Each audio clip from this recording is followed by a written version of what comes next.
a lot of people now are coming and going on all of these sites. Well,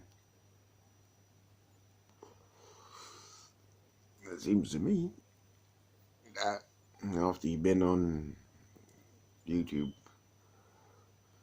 for long enough, a lot of these people must move on to other things. And I'm not saying that's a bad thing at all. But it just seems like when they leave and, finally start enjoying their time and money and after all the hard work they did, you can understand it.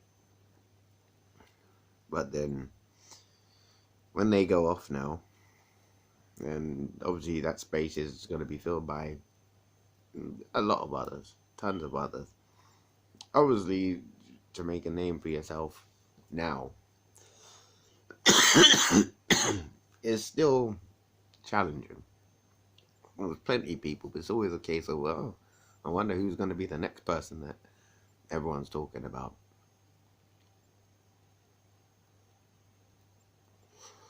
Who's going to be the next, big name out there and everything. And I guess for me,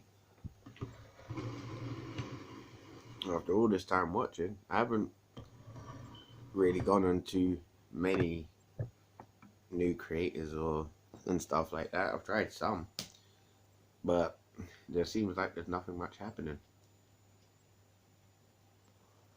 I'm sure in every community there's a drama somewhere or there, but unless you're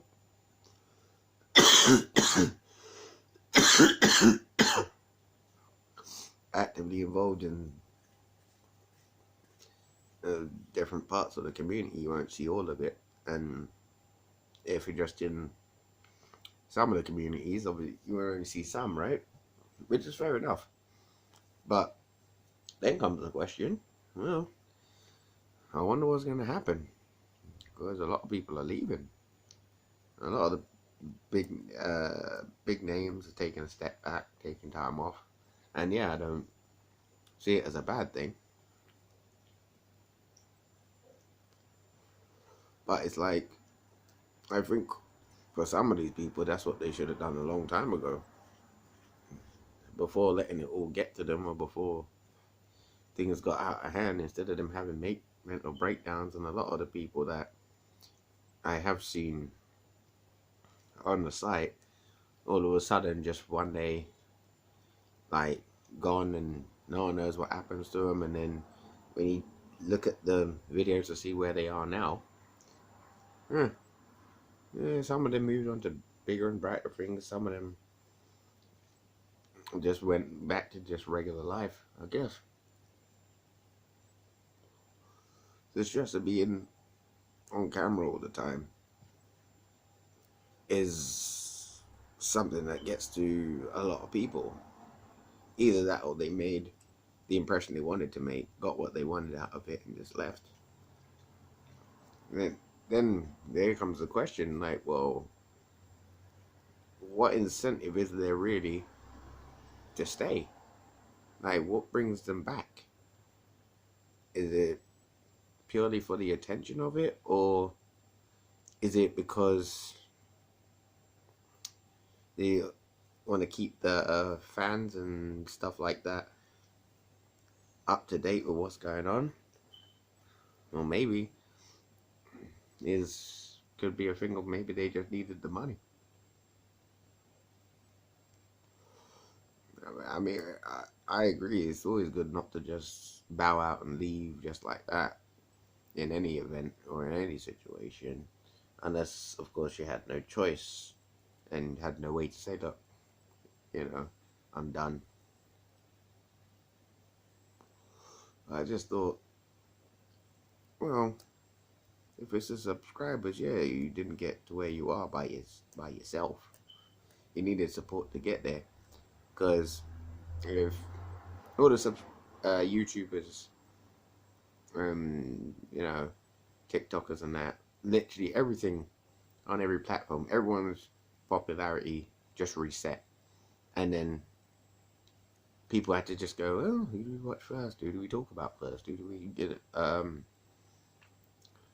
give the nod in a way and show some support to? It'd be very interesting to see how that would all go. Because, like I said, if these people weren't famous, then who else would you watch? Who else could you talk about? Maybe you could just talk about people you don't even know. And people that maybe you've come across for the first time and see what they're doing. I mean, yeah, that's how it started off. Originally, you just, guess. Most people pick who they view, judging by the view counts and maybe how many subscribers that person's got.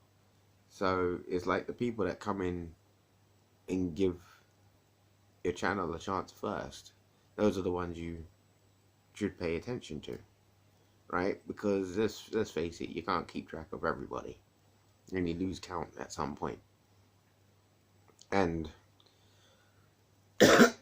when it gets to that time of, okay, well,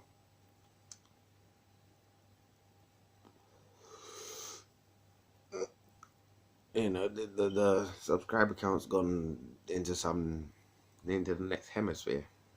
Well, that's the way I look at it. Right? It becomes a thing of, well, time to see what would really happen if everybody went back to zero. Everybody had to start all over again. And if they didn't get as famous as they did, what would they have done? Would they still have stuck with YouTube? Would they have disappeared? And you could easily argue, well, if no one knew them, then who would care? Right? Because a lot of people gone. A lot of people come. Do you care? Do you not care? And the interesting thing about it is, in what actually makes you care about these people that you do care about already? Is it the way they talk? Is it the personality? Is it the editing?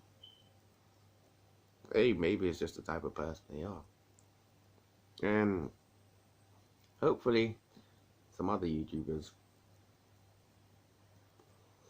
who actually see this, and obviously they got more experience than me, so they can watch it a hell of a lot better than I can. I'm not that great at it yet. I'll just speculate in like what makes YouTubers just go and come back, what made them popular in the first place. And if you had to say, what would you say, could you say about the people that you do already know or do already follow, or made you go and come back to them at some point? It's just interesting to think about. But I guess I'll leave it there anyway. I'm Irvin Brown, and I'll see you later.